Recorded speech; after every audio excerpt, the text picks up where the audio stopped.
Hey everybody, it's comedian Jerry Rocha, and right now, while every gamer is going crazy trying to get a PS5 or an Xbox Series X, I want to talk about my favorite console launch of all time. The launch of a new video game console. That's it. I don't know any other reason why we are put on this earth but to experience that. And there's enough kids out there, so don't give me any of that procreation shit. People lose their minds so much over video game console launches that during a global pandemic, you had people say fuck you to Thanksgiving, take an inflatable mattress over to a GameStop, only to camp out overnight, wait in line, and watch someone who gave less of a shit about Thanksgiving buy the one PS5 that GameStop got in stock for that day. You also have this absurd feeling of accomplishment when you buy a video game console, even though you did nothing but hand some corporation a shit ton of your own money. I remember when the GameCube came out, I walked out of a mall in Dallas, Texas with some pep in my step, thinking, yeah, that hot girl of Sam Goody's always ignored me before, but how can she now when I walk past with a brand new GameCube and a copy of Rogue Squadron,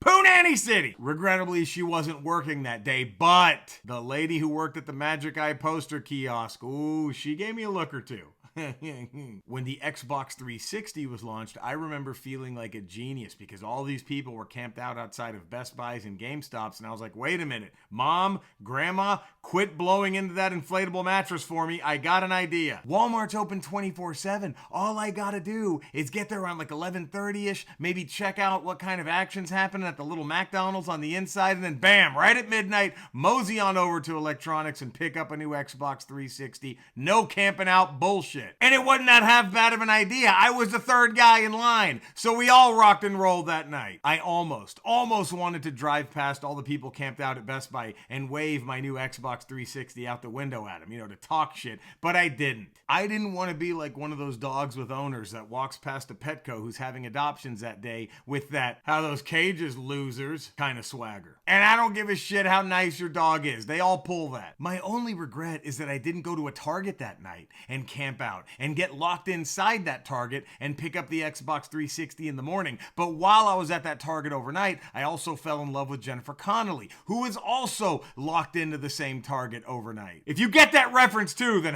come on, soulmate. It was the movie where the guy gets locked inside of a Target, and so is Jennifer Connelly, and they fall in love. It was in 1991, I think. Career opportunities? Fuck no. That movie was called New Jack City, and you can take that to the bank. See, you wouldn't want to be ya. No, that's what the chick tells Macaulay Culkin in My Girl. Come on. You don't know anything about movies. I hope I get to experience console launches as long as possible. I can only dream to be some 65-year-old dude with a leather trench coat on and sweatpants, having grown out whatever's left of my hair, waiting in line for a new console and making everyone around me uncomfortable, talking out loud about all the launches I'd previously been to, even though nobody asked me. Oh, let me tell you, the Nintendo 64 launch, everybody got laid in that line, kid. Everybody. But my absolute favorite launch, the one that planted the seed of going bonkers and loving every video game launch that happens, was the Super Nintendo. It dropped 2 weeks before my birthday, and my mother gave me a deal. She said, I can either give you the Super Nintendo as an early birthday present, and I chop off part of your finger,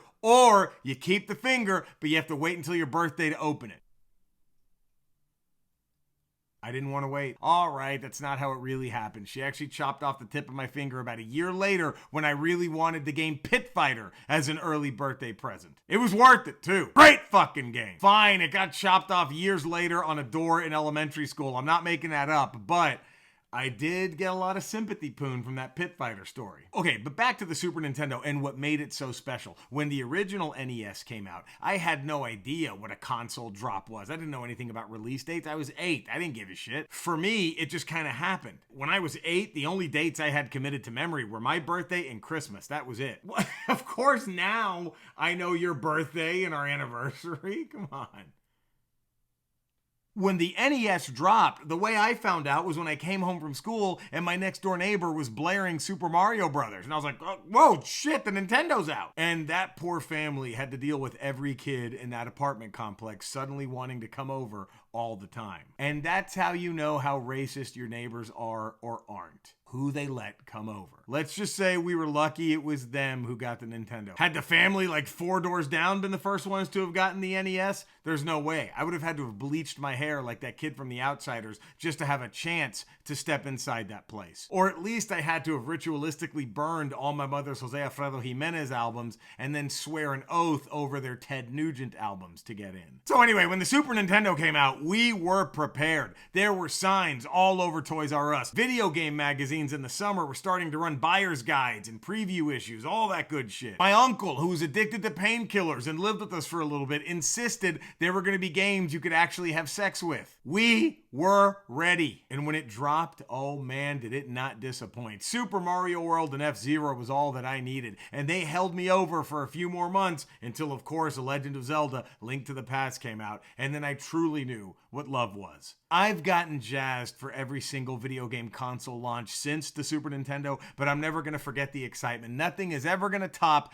that first shot of heroin right into the sack that the Super Nintendo was for me. I still have the system too, and it still works. The only problem is, for some reason, the bottom of it's gotten all yellow and fucked up looking. The bottom of my Super Nintendo looks like the hands of a chain smoker, but whatever. It's still there, and I still love it. And I'll never forget how the launch brought us all together as people. Thank you for tuning in. I hope you enjoyed this video. And if you did, please give it a like. Hit that little bell so you're notified every time a new video comes out. Subscribe, spread the word, all that good shit. And the more you do that, the less I have to break your balls about it, huh? Have a great one, and we'll see you soon.